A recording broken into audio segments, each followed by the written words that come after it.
योगेन चित्तस्य पदेन वाचां मलं शरीरस्य च वैद्यकेन योपाकरोत्तं प्रवरं मुनीनां पतञ्जलिं प्राञ्जलिरानतोऽस्मि आबाहुपुरुषाकारं शङ्खचक्रासिधारिणं सहस्रशिरसं श्वेतं प्रणमामि पतञ्जलिं गुरुर्ब्रह्मा गुरुर्विष्णुर्गुरुर्देवो महेश्वरः गुरुः साक्षात् परब्रह्म तस्मै श्रीगुरवे नमः हरिः ओम्. Today we continue on Sutra 2.17 that we were looking at, and we had almost completed the Vyasa's Bhashya on the same. So we'll continue where we left off. The sutra is Drashtradrishyayoho Sanyogo Heya Hetuhu. So essentially we are looking at what is the Heya Hetuhu. Heya is Dukkham, which is to be gotten rid of, which is to be removed. Heya Hetu is the cause of that. Hetu means cause. So cause of the Heya is the Heya Hetu. So here it is said the coming together of the Drashta and the Drishya. So the seer and the seen, which we saw in quite some detail, and what is the nature of this coming together, the Sanyoga, also is something that we have seen. So now, when we left off last time, we had seen a nice example of how in sort of the worldly realm, we can overcome the dukkha of being pricked by a thorn by either avoiding stepping on it or by having footwear to separate the soles of the feet from the potential thorns. And we had seen that example, and we had seen that one who knows this and puts it into practice will not be tormented by that particular dukkha ever again. So we won't be going into that now, and we'll continue to some sort of a clarification, a bit of a theoretical clarification that Vyasa is putting in, just to make sure there is no misunderstanding. So Vyasa says, Atrapi, here also, Tapakasya rajasaha sattvameva tapyam. Tapakasya rajasaha sattvameva tapyam.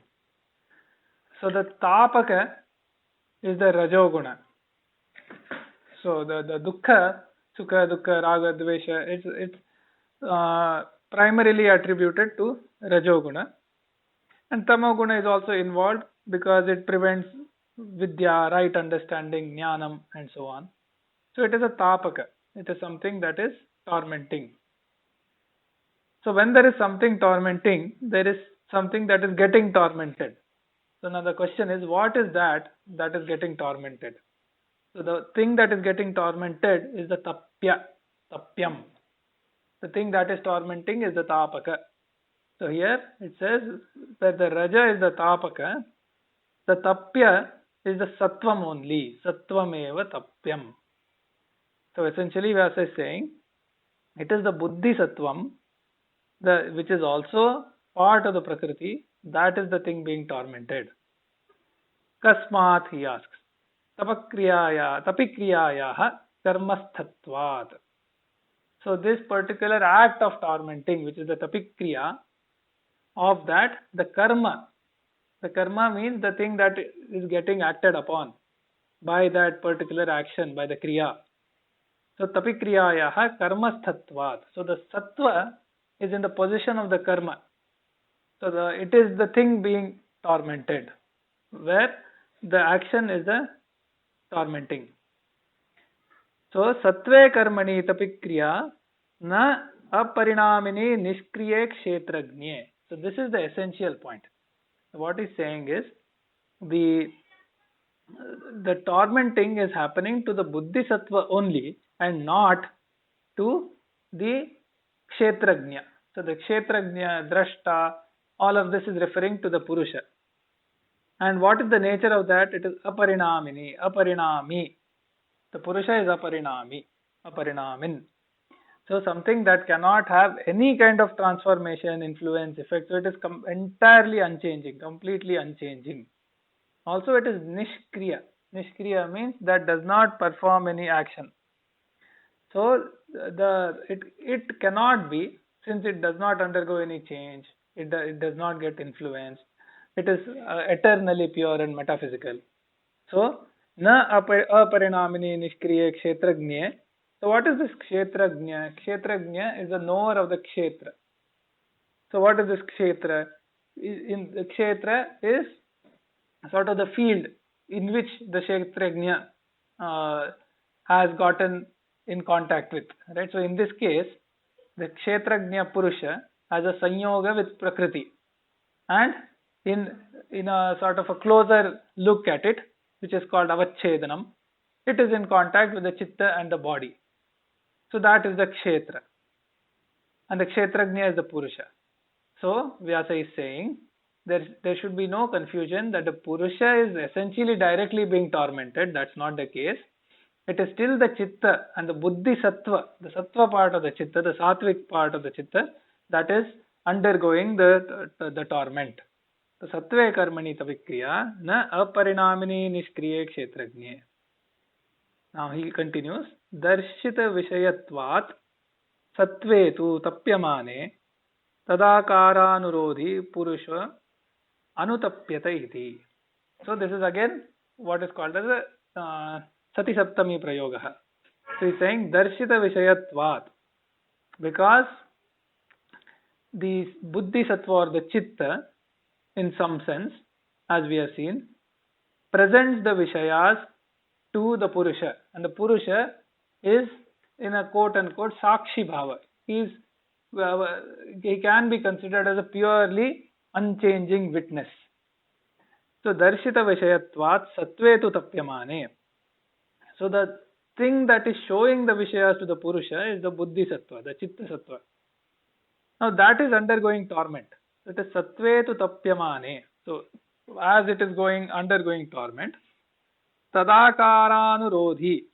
So the Purusha, as we had seen, it is said that the Purusha's influence falls on the Chitta, which gives it a seeming sentience, and then the Purusha is a Pratisamvedi, and we have seen analogy is to reflection and echo. So the Purusha being considered as a Pratisamvedi, one may say that the Purusha is reflecting or echoing that torment. Purusha anutapyata iti. But essentially, he is unchanging, and in the Purusha principle, there is no change happening.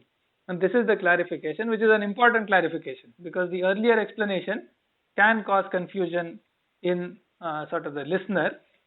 So Vyasa makes it a point to say that tapikriyayaha karmasthatvat sattvameva tapyam, and kshetra aparinamini nishkriye kshetrajnye na tapakriya bhavati. And then he says, then why is the Purusha coming into picture? Because tadakaranurodhi, by its conception as something that is playing a role of pratisamvedi, of reflection or echo, Purushaha anutapyate.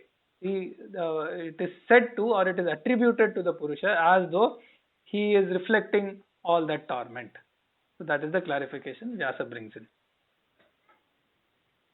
So this is a very important clarification, because the analogy has been given, where in analogy we are told about the Bhedyatva, Bhetrutva and Pratikara. These are three factors. That means capable of being pierced, capable of being piercing, and then the obstruction to get pierced. That is the Pratikara. Now, in the analogy, the foot is very much our part of the body, which is capable of being pierced. And a stone or nail or thorn which pricks our foot is outside entity. And the Pratikara is by keeping the foot veiled with a footwear. Now that is also not our part. So in the analogy, the thorn or nail was an extrinsic factor, and then the footwear too was extrinsic factor. But then our foot was very intrinsic factor, inherent factor in us, which was getting pierced. Now, it is important to clarify how the analogy is to be applied here. So he tells us as to how the factors are all inherent, intrinsic to us when it comes to heya hetu, when it comes to identifying the sorrows and preventing the sorrows, how they are all within ourselves. So philosophically, one thing has to be understood. We think the sorrows come from outside. Some instrument causes sorrow. Some person causes sorrow. Or certain things create sorrow. And therefore, we try to identify the cause of sorrow outside. And then the prevention of sorrow is also from outside, with the help of shield or some guard, etc. Now, the sorrow that is being spoken about here is that it's all subjectivistic. And now he explains, therefore, that in place of thorn or in place of nail, which can get pierced into our foot, is the Rajoguna within us. That's why the philosophers say that all sorrows come from within. The cause of sorrow is within. The process of sorrow is also within. And the effect or consequence or sufferance is also within. And therefore philosophers go after searching the pleasure inside, process of pleasure inside, object of pleasure inside, experience of pleasure inside.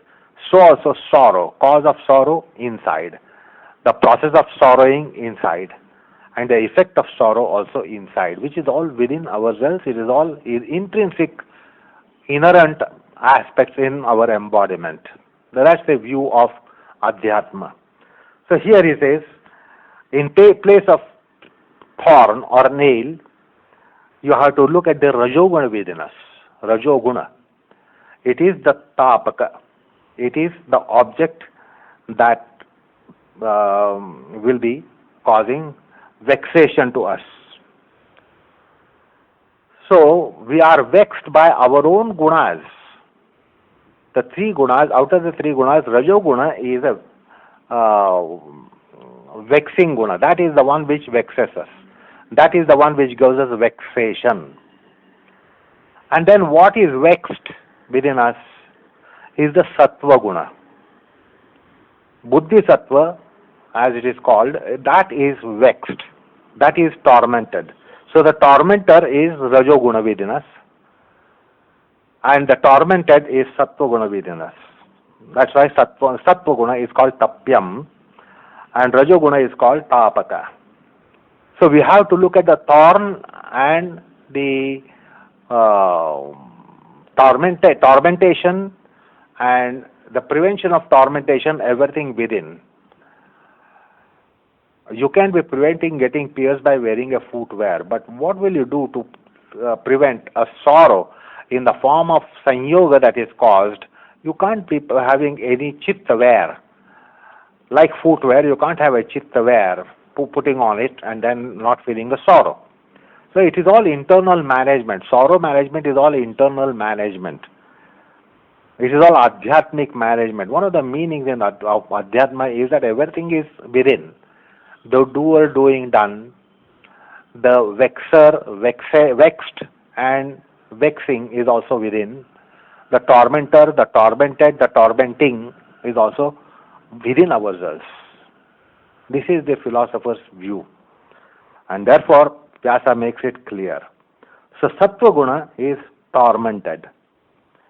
And don't mistake that it is our self, the self as Purusha, or self which is called Purusha or Kshetrajna.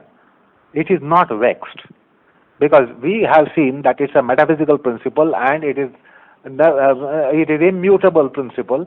It doesn't have any pain, pleasure, sorrow. It doesn't have any delight, sorrow, etc. It cannot be given any kind of experience, or it doesn't take any kind of experience. Then experience, how does it come? We have seen, even in the perhaps last session I told you, fire and fireball. With the proximity of Purusha for the Chitta is seemingly conscious, made conscious. So that's the Darshita Vishayat aspect we have several times considered.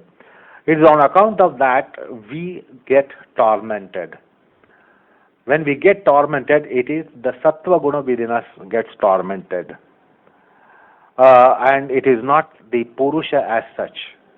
The seemingly conscious Chitta gets tormented.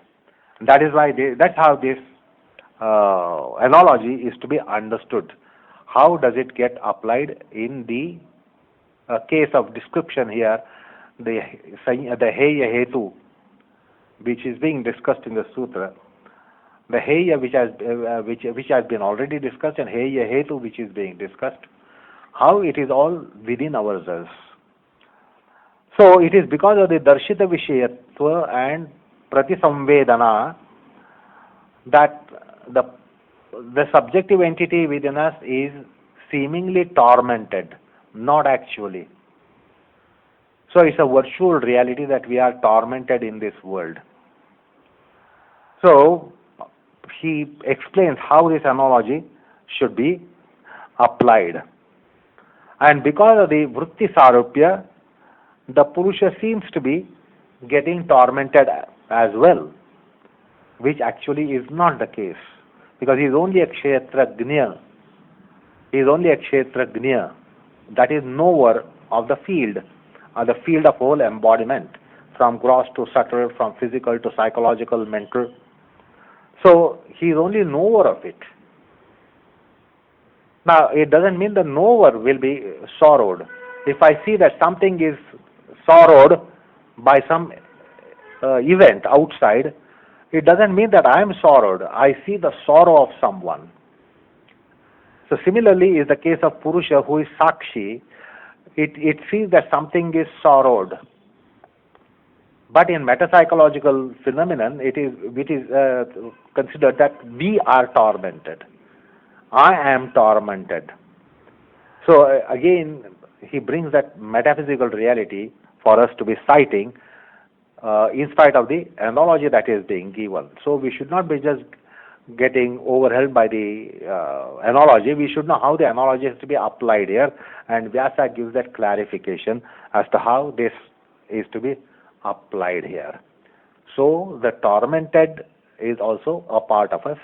The tormentor is also part of us, and the tormenting is also part of us. So this is the philosophical reality which the student of philosophy should realize and would realize sooner or later.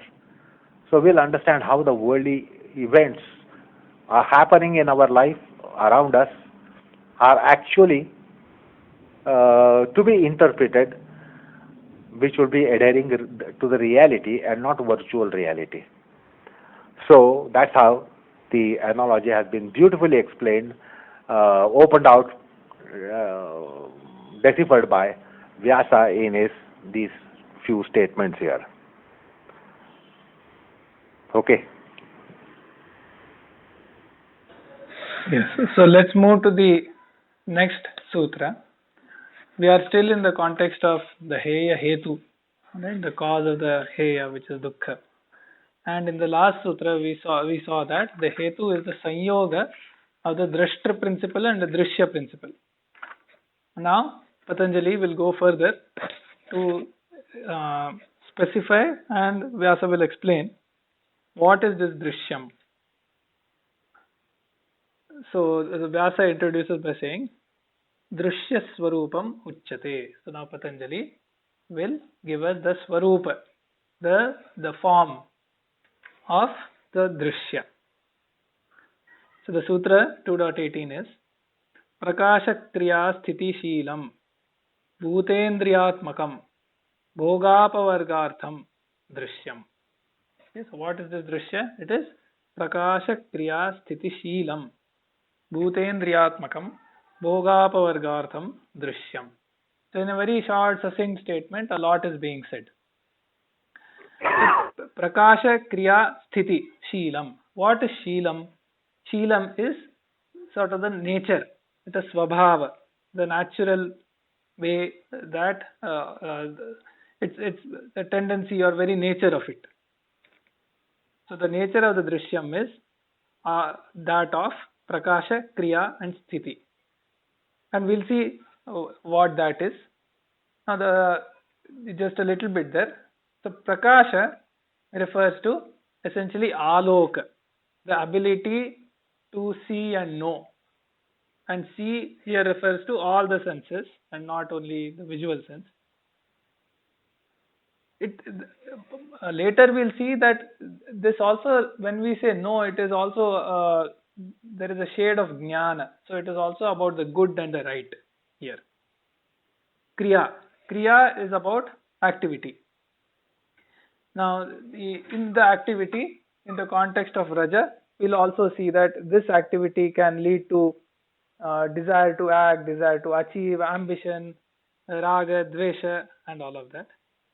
But essentially it is about activity. Just as Sattva is essentially about Prakasha, seeing and knowing. Sthiti is the thing that will prevent both Prakasha and Kriya and keep things as is. So the Jnana is prevented, the activity is prevented, and that leads to, as we'll say, moha, wrong understanding, and stasis. So these three, that is the Sheela, it is the Swabhava of the Drishyam. The word Prakriti is not used here, but that is what is referred to, this whole material, the fabric of all the material creation, and this is the Swabhava of it, Prakasha, Kriya and Sthiti. Bhutendriyatmakam. So it has both Bhuta and Indriya. So which refers to essentially the material entities and the organs of senses and activity. Now we have seen earlier that it is not the physical manifestation of the organs, that is Indriya, and it is a subtler notion, and then there is a Indriya Pranali right to the Chitta and all of that. Now since we know that, we won't go into details here. So it is both a Bhuta, which is the Prithvi, Aap, Tej, Vayu, Akasha and everything made out of that. So all the material entities and Indriya. So Bhutendriyatmakam. Atmakam means made up of that.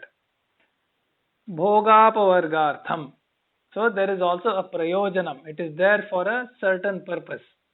And that purpose is the bhoga and apavarga with relation to the Purusha.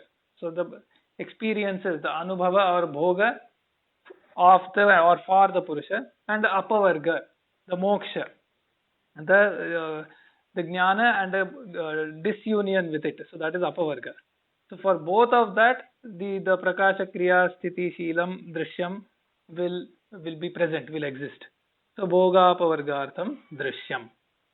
So that is in short sort of both the Pada Vibhaga, the understanding of each of the terms, and the understanding of the sutra itself. Now this sutra is also important because it gives a brief description once again of the underlying entities in the Sankhya Yoga scheme. So when we see the Vyasa Bhashya, let's follow it carefully because it's a detailed description all coming together, all put together in one place in the context of this sutra. It repeats some of the elements that we have seen in different sutras right from chapter 1, but it in some sense brings it all together in one place. So that's a good area to understand once again the underlying entities and their conception. The 2.17th sutra told us about the Heya Hetu, Drashtu Drishyayoho Sanyogaha. That is Heya Hetu. And then we were trying to understand what is Drashta and what is Drushya to understand that particular sutra. But it is philosopher's duty to explain out the terms which he introduces. Now it becomes imperative that Patanjali should explain what is drashta and what is drushya. Because the conjunction of the two is the cause of the sorrow in Patanjali's view. And now therefore he sets defining these two principles. He first opts to describe drushya, which is the factor of conjunction, one of the factors of conjunction. So he now explains the drushya. What is this drushya? Prakasha Kriya Sthiti Sheelam, of the nature of Prakasha Kriya Sthiti, which she has explained you the basic meaning of these terms. Now these three correspond to Sattva, Raja, Tama. But he did not use the Sattva, Raja, Tama. If you make an inquiry, little inquiry into this sutra, ontological inquiry, he doesn't say Sattva, Raja, Tama gunas, but he refers to Sattva, Raja, Tama gunas. He refers to function of Sattva, Raja, Tama gunas, but because when the gunas are functional, then that union is the cause of sorrow. Like suppose I am your tormentor, I must be in active phase to torment you. If I am fast asleep or if I am unconscious, I will not be tormentor to you. I must be active as your tormentor. So when the gunas are operative, the gunas in operation only are tormentors. If the gunas are not operating, then they are not tormentors. So their function, one of the functions is Prakasha Kriya Sthiti. Sattva guna Prakasha, Rajo guna Kriya, Tamo guna Sthiti. So he is referring to the gunas in these terms, which is very, very apt. So it should be noted that Prakasha Kriya Sthiti correspond to Sattva, Raja, Tama respectively. But then it is very apt to say Prakasha Kriya Sthiti, and that's why he says Prakasha Kriya Sthiti Sheelam, of the nature of. Sattva guna is of the nature of Prakasha. We just now, Srini told you, it is Jnana, it is knowledge process, it is comprehension, it is sensitivity, etc. Then Kriya is activity, that is Rajoguna. So Rajoguna is of the nature of kinetism, of the nature of activity. And Tamoguna is of the nature of inertia, sthiti, stasis, as just now you heard. Now, these three gunas have to manifest, within ourselves, they manifest in the form of bhutas and indriyas. The bhutas give us the body, physical body, corporeal body, material body, and of course indriyas. If we were just a lump of bhutas, we would not have any problem. Like a stone boulder lying outside doesn't complain of summer and winter and rainy season. But then we all feel the summer, we all feel the winter, we all feel the rainy season. It is because of the indriyatmakata. So we are not just lump of material body. So we don't have just physics in us. We don't have just physical body. We are not just physical body, but we are physico-sensory body, sensory-physical body. And it is because of the sensory aspects within us, we are able to get the tormentation. If I hit you a blow, you will be tormented. But if I hit a boulder, if I do any punching act on the boulder is not going to get hurt. It is actually me who is going to get hurt. It is because of the indriyatmakata within me. So we are embodiment of the nature of bhutendriyatmaka. And then a question is asked, if this conjunction is creating a problem, if the conjunction is our tormentor, why the archetypal mind created this conjunction? It would have been better if we had done away with any conjunction. If the conjunction was not there, then we would have been free of any sufferance. But the conjunction is not merely to give you sufferance. The conjunction is not merely make us get tormentations in our worldly process and in our existential process. The conjunction is also, it becomes essential for the purpose which is apavarga. And the conjunction is not merely to torment us. The conjunction also will give us intelligence, intellection, will give us discriminate discernment, and then we'll be liberated. So the conjunction is having two purposes. Now, as philosopher or as a student of philosophy, we must look at this sutra. It's a wonderful sutra which has ontology in it. It describes the Prakriti.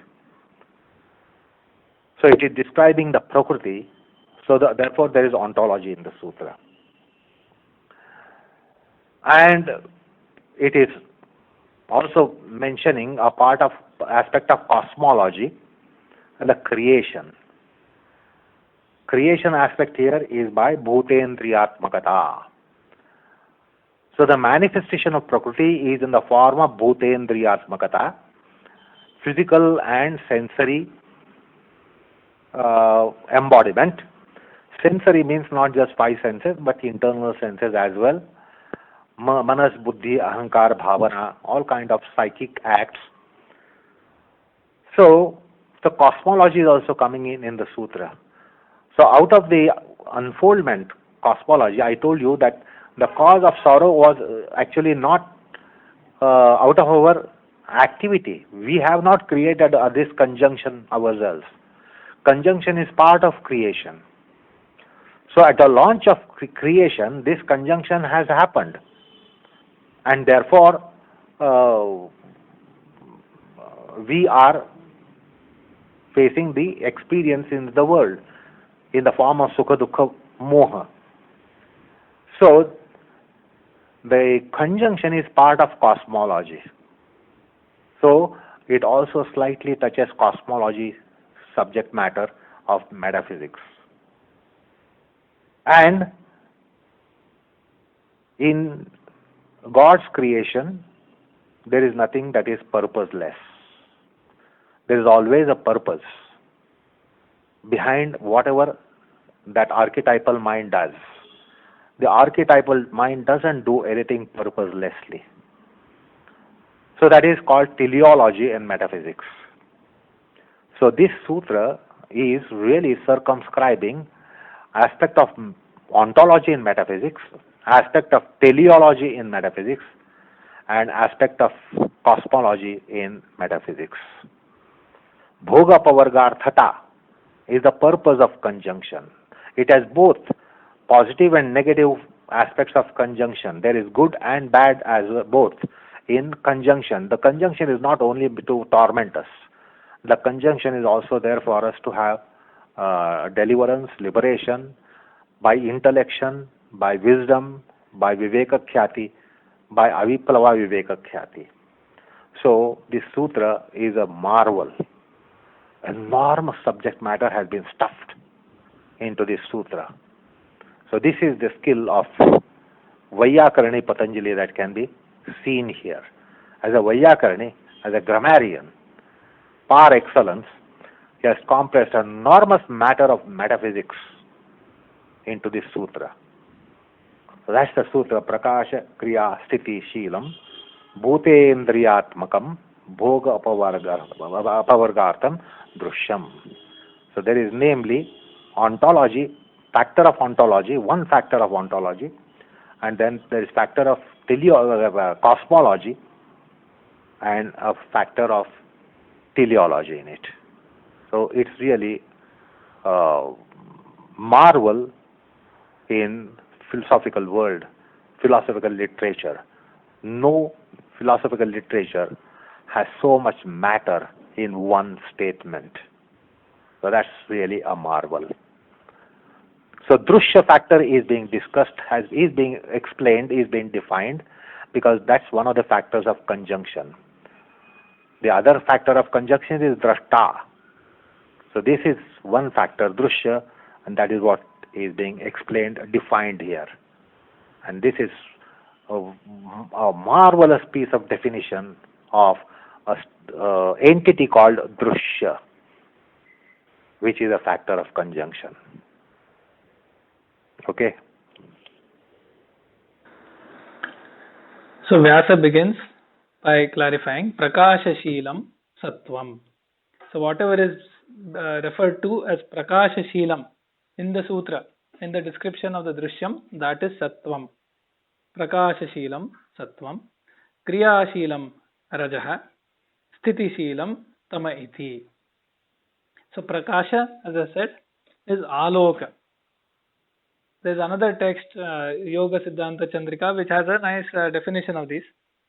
It says, Prapanchavabhasaha Sattva Dharmaha.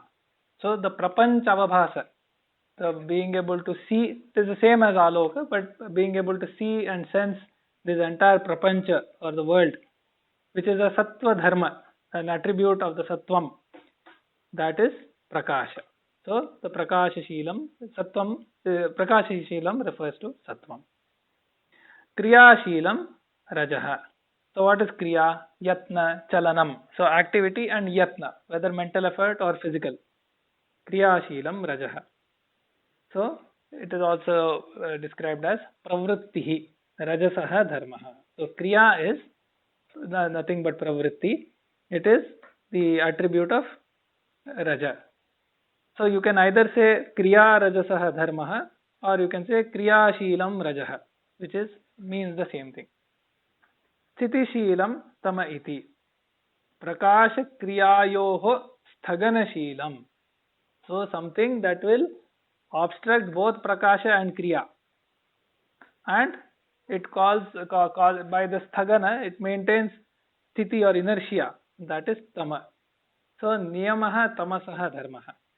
So that is the Tamas, and that is the Sthiti Shilam referred to here. Now, Ete Gunaha. So these gunas.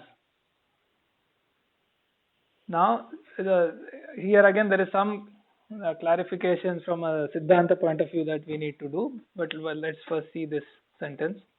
Ete gunaha parasparoparakta pravibhagaha sanyoga vibhaga dharmanaha. So, firstly, we are now talking about these gunas. What are these gunas? Sattva, Raja and Tama. And we'll come back to this term guna slightly later. But it says ete gunaha parasparoparakta pravibhagaha. So they influence each other. Paraspara means mutually. Uparakta, having influencing each other. Pravibhagaha, however distinct. Okay, each of them are entirely distinct because Prakasha, Kriya and Sthiti are three clearly distinct natures. So these gunas have these distinct natures, but they are always mutually working together and influencing each other. Parasparoparakta pravibhagaha. Sanyoga vibhaga dharmanaha. They are of the nature of sanyoga and vibhaga. So sanyoga vibhaga with each other, but also in this case sanyoga vibhaga with purusha. Purushena saha. So these are the gunas that have the Shila or the nature of getting into Sanyoga with Purusha and getting into Vibhaga. So that is also where we are seeing Bhoga and Apavarga. And as we saw, Drishya Yoho Sanyoga Heya Hetuhu. So that is the Sanyoga Vibhaga Dharma of these gunas. Itaretaropashrayena Uparjita Murtayaha.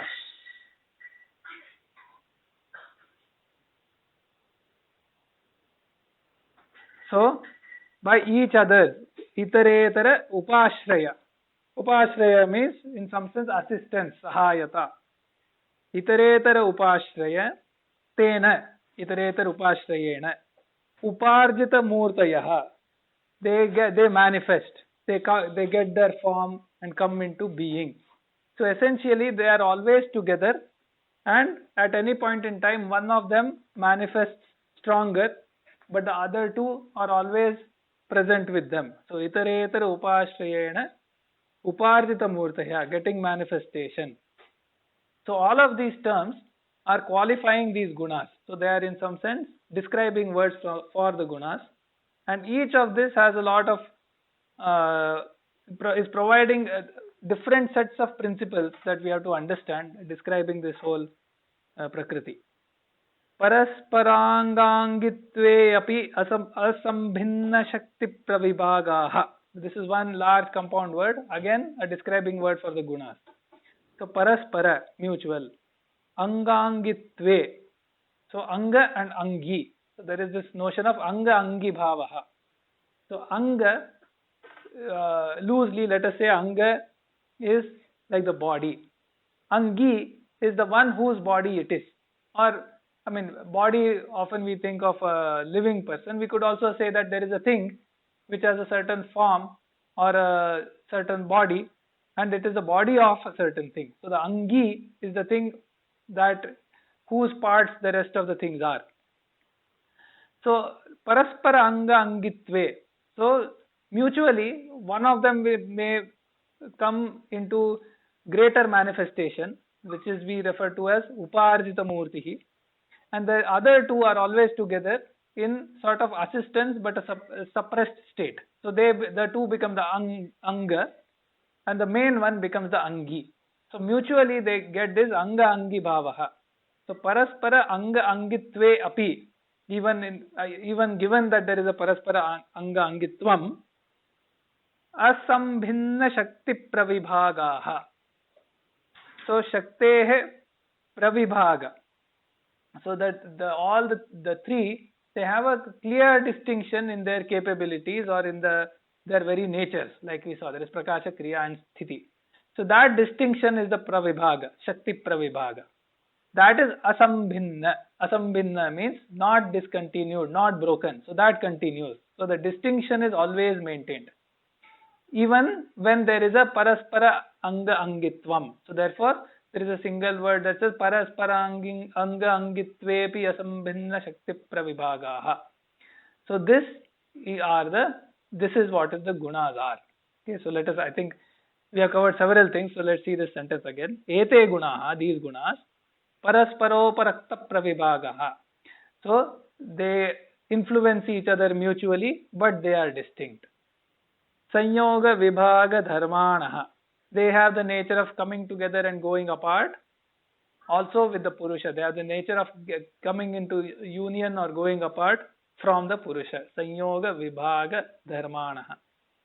Itaretara upashrayena uparjita murtayaha. Each gets its manifestation in conjunction with the other two, with each other. And then parasparangangitvepi asambhinna shakti pravibhagaha. Even when one is becomes the angi and the other two become the anga, and mutually, even then their distinction in their shakti that remains is asambhinna. So this is the nature of the gunas. Now the other thing to touch upon here is the term guna, because this guna has multiple meanings and there is some discussion around that. So here, and we'll see this later also where he says pradhana vachya, here the gunas, they are a vachya to the prakriti shabda vachyaha. So it is not to be said that the prakriti has gunas. The prakriti is directly constituted by these gunas. So normally guna is like an attribute, okay, and if like in the Tarka Shastra, so there are 7 padartha: dravya, guna, karma, samanya, vishesha, samavaya, abhavaha, sapta padarthaha. So out of those 7, one is the guna, because we say dravya, guna, karma. Also incidentally here, the padartha does not mean thing, because the dravya means thing. So out of the 7 padarthas, the first one is the dravya. And the dravyas are the things made up of prithvi, jala, teja, vayu, akasha, the kala, dik, manansi, atmana, all of these are the dravyas. Then guna is what? Sabda, sparsha, rupa, rasa, gandha, etc. They are all gunas. So the gunas, the guna is an attribute of some dravya. Okay, so that is the normal understanding of a guna, as belonging to a thing in some sense. Here, in the Sankhya Yoga, the gunas are dravyas themselves, because the prakriti is directly constituted of the gunas, and other than the gunas there is nothing else, essentially. So the Prakriti Shabdavachya Guna is to be understood. And there, in elsewhere, there is a nice way in the Bhaswati where it is said there is another meaning of Guna. The other meaning is Rajju. So Rajju is like a rope. So it is said Gunaha Purushasya Bandhana Rajjavaha Ityarthaha. So Gunas are the ropes that are tying the Purushas. They are causing the Bandhana. So Guna here is not an attribute, but it is a thing. It is an entity. And with the term Guna, it is being the meaning as Rajju is, if it is taken, then we can say Gunaha Purushasya Bandhana Rajjavaha. They tie the Purusha. Ityarthaha. Sattvadini Dravyani. So the Sattvadini, Sattva Rajatama are Dravyas. It is not like a, so Guna means the color. So let's say the color of the apple is red. So the apple, the Guna is the red color. But there is always an underlying thing, whose color it is. So there is the apple is the Dravya, the color is the Guna. In this case, Sattvadini Dravyani, they themselves are the Dravyas. So they are the fundamental entities. And the term Guna, the meaning is Rajju. And in fact, in a lot of the kosha, the meaning as Rajju comes before the meaning as, in the dictionaries, the traditional dictionaries, before the meaning as a dharma or a quality. So Gunaha Purushasya Bandhana Rajjavaha Ityarthaha Sattvadini Dravyani Na Tani Dravyashraya Gunaha. So they are not gunas or properties like color and so on, which are Dravyashraya, which subsist in an underlying Dravya like the apple. Na Tani Dravyashraya Gunaha Tebhyo Vyatiriktasya Gunitaha Abhavat Iti Veditavyam. So why is it not a Dravyashraya Guna? Like, why is it not dependent on something like an underlying thing whose color it is? Because Tebhya Vyatiriktaha.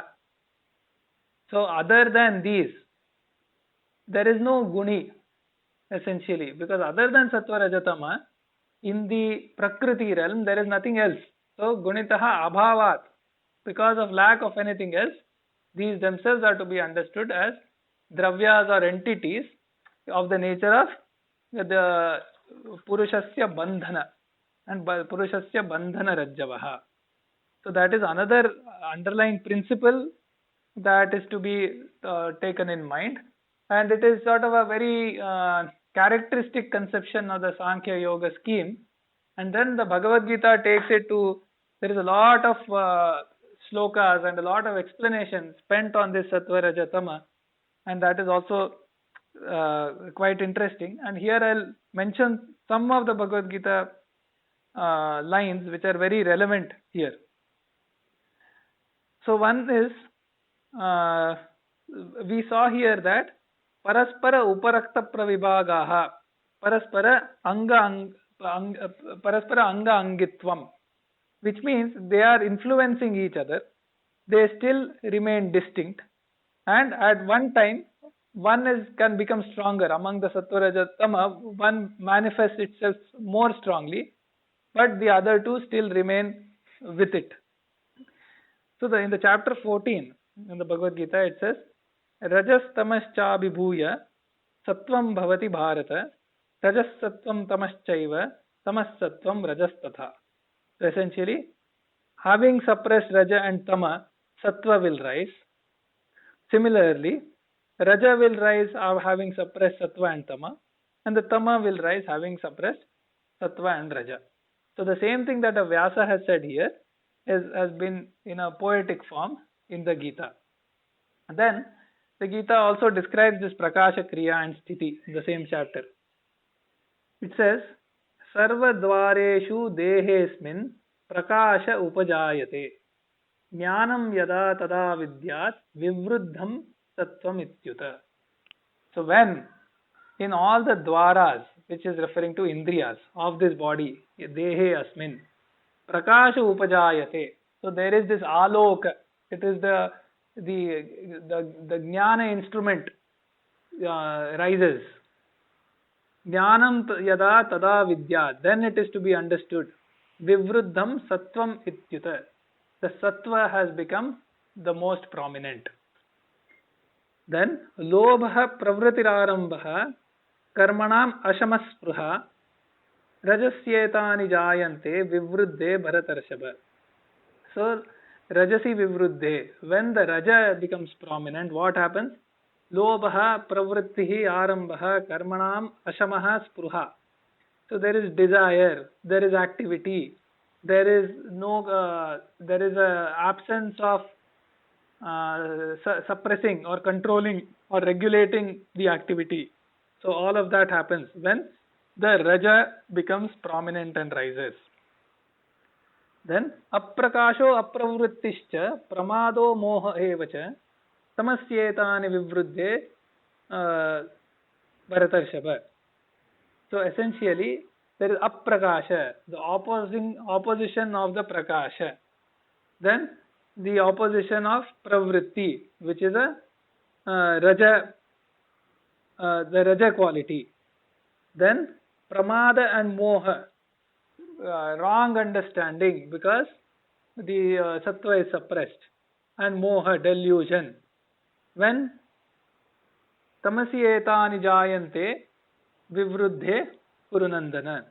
So when the tamasi vivruddhe, when the tamasa has become prominent, then etani jayante kurunandana. So that is what Krishna is saying, and which directly pertains to the definition of prakasha, kriya and sthiti that we just saw, and the interaction between them as Vyasa just described. And again it says in the same set of the Bhagavad Gita mantras, what is the effect of this? Because we saw gunas as Purusha Bandhana Rajjavaha, they are tying the Purusha in bondage. So how? Sattvam Sukhe Sanjayate Rajak Karmani Bharata Jnanam Avrutyatu Tamaha Pramade Sanjayati Tyuta. So Sattva ties the Purusha with bondage towards Sukha, the desire for Sukha. Because Sattva, Jnana, essential purity brings about a certain Ananda, and the desire for that is also a form of bondage. Rajaha Karmani Bharata, the Raja is tying towards activity and ambition and such things. And what does Tama do? Jnanam Avrutya, it veils the knowledge. Right? It covers the knowledge, and then there is delusion.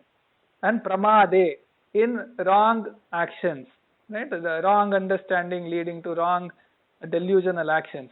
So that is what the tama brings about and ties a person to. So the Purusha bondage acts in these ways with these three.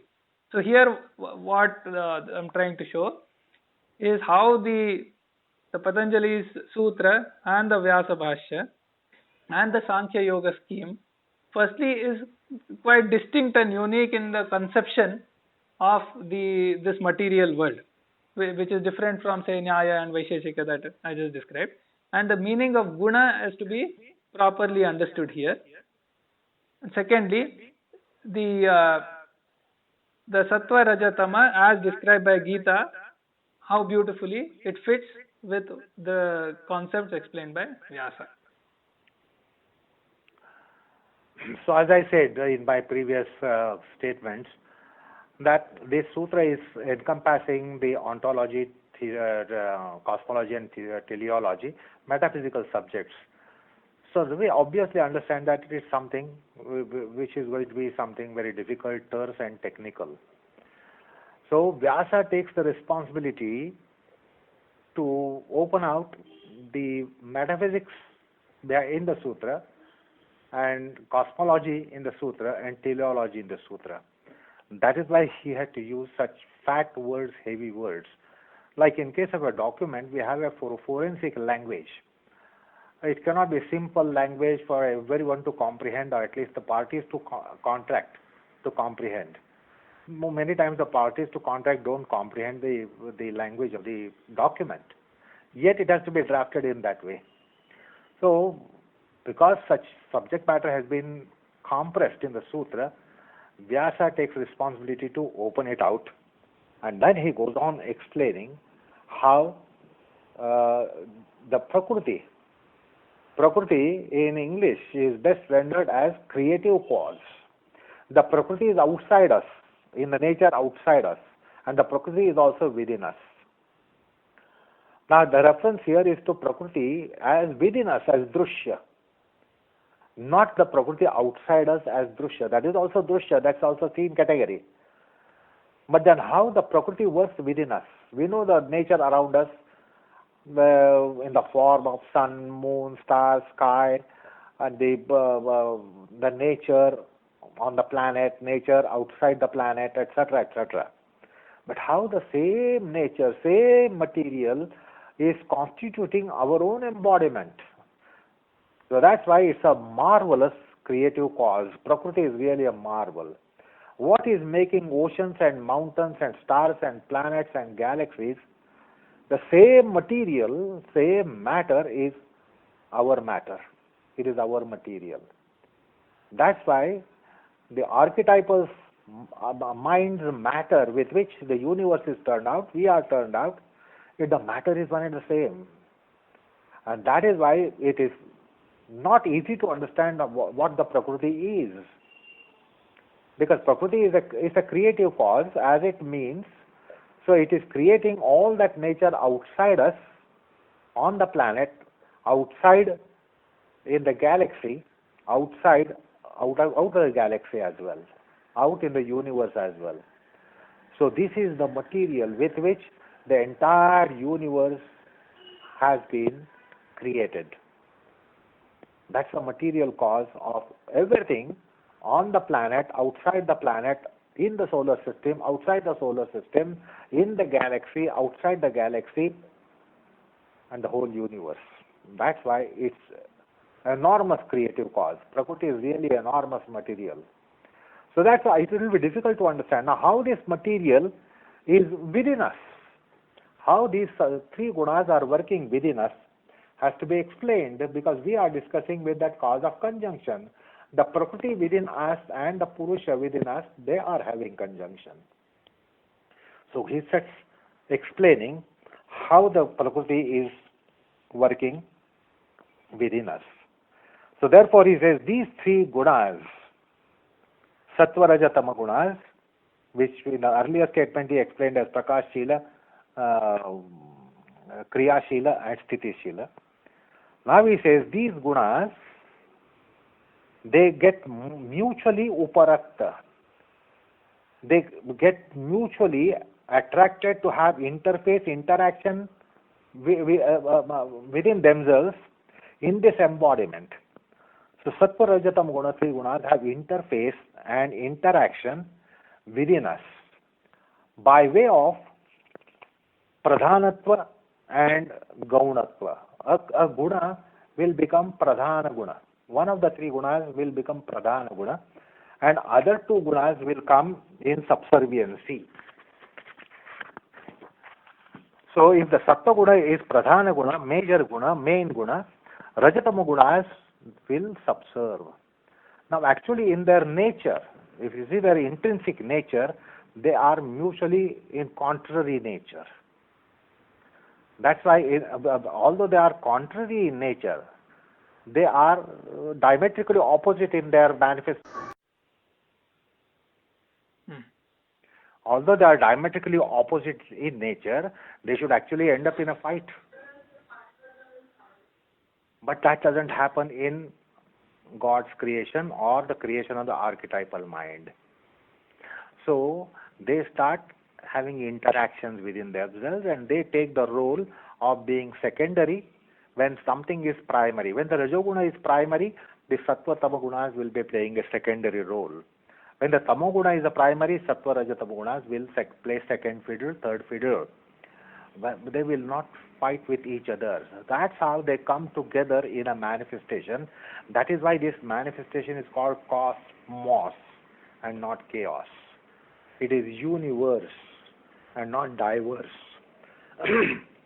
So that's how these gunas are working. So he goes on explaining various predicates as they come together. Pradhana Gaunatva is the first kind of expression that Vyasa has given. Pradhana Gaunatva is a form of their coming together. Sanyoga Viyoga or Sanyoga Vibhaga is also their form of coming together. That means when suppose Sattva Guna is coming in Rajasic manifestation, Sattva Guna will shrink. So it will go for Viyoga. Or if it is, whenever it changes to Sattva manifestation, Sattva will expand. So they have freedom to expand and contract according to the need of manifestation, according to the condition of manifestation. So they are very flexible in expanding and contracting, which we experience in our own mind. The mind which becomes sattvic, the same mind becomes rajasic in no time. Same mind becomes tamasic also in no time, depending upon the stimulus outside. So if you are in very pure state of mind, that some tamasic object is presented to your mind immediately transforms and takes corresponding manifestation. So these gunas are very flexible to expand and contract, expand and get divided as pradhana and gauna. So gaunatva and pradhanatva can be coming up quite flexibly. So the sanyoga vibhaga is the way they work. If they did not work like that, then we would not have our human psyche. Then parasparashraya, they give support to each other. They take support of each other. Paraspara ashraya ashrita. They will give support and they will take support without any resistance, without any hesitance. So that's how the gunas work. Although they are mutually contrary in nature, see how they work like as if two friends working. So when there are two friends, they are compatible to each other very easily. But here with contrariety, the gunas work like that. That is why this is cosmos. This has been cosmos. So paraspara ashraya ashrita bhava. So they take mutually supportive nature or supported nature. So also they take the form of anga angi. Anga angi means embodied and embodiment. So if it is sattvic embodiment, Rajatama Gunal will be embodying sattva, sattvic manifestation. If it is rajasic manifestation, so if it is a rajasic angi, then sattva rajatama will play assisting role, complementary role. So very easily they take the role of in service or taking service, being a master or being a servant, being primary or being secondary. They quickly take all these roles without any jerk, without any jolt. So this their flexibility to be cosmic material, for cosmic unfoldment, for cosmic objects, for cosmic things or universal things. This is their flexibility which makes them only material cause. They can be material for anything, material for any manifestation, any form of manifestation. So anga angitva bhava. So various bhavas are mentioned. Then tulya jati vartana, atulya jati vartana. Sometimes it is similar class of manifestation, sometimes it is dissimilar class of manifestation. That is sometimes it is sattvic, then rajatama guna go into atulya jati. When it is rajasic, sattva and tamaguna go into atulya. So when it is sattvic, the entire sattva guna goes into tulya jati, and when it is rajasic or tamasic, it goes into atulya jati without any resistance, without any obstruction, without any reservation. That is how these gunas are operating. That's why they are creative cause. They are universal creative cause. However, they maintain their pravibhaga. They maintain their identity. They do not lose their identity. Just as in case of two friends, one might lose identity. Or between lover and beloved, they might lose their entities. Or one of them might lose their entities. So although they work like a lover beloved would be working or friends would be working, that is without sacrificing their identity. So this is another marvel of this creative cause. They keep their Swa-Shakti, their self-potential intact. They never get converted. So that is the peculiarity of this creative cause. And then the manifestations are coming up. Every kind of manifestations are coming up. Beautiful to ugly, of the nature of light to of the nature of darkness, of the nature of brutality to of the nature of saintliness. They can come in every kind of manifestation. Imagine a material which is material for everything in this universe. That is what this Prakriti is, because of its potentials to function, which Vyasa explains in his huge long commentary. And within our embodiment, like the magnet and iron particles, with the Purusha, they work that way, which we have seen several times. And therefore they take Anga Angi Bhava, Sanyog Vibhaga Bhava, various bhavas which Vyasa has explained. So in order to explain how this Prakriti works in the ontological, in its ontological nature, how it works in cosmological process, and how it works in our microcosmic process, is being explained. And that's why he has used these seemingly very heavy terms. But this is something like forensic language. One who is trained in law doesn't find any difficulty in forensic language. It is a common man who is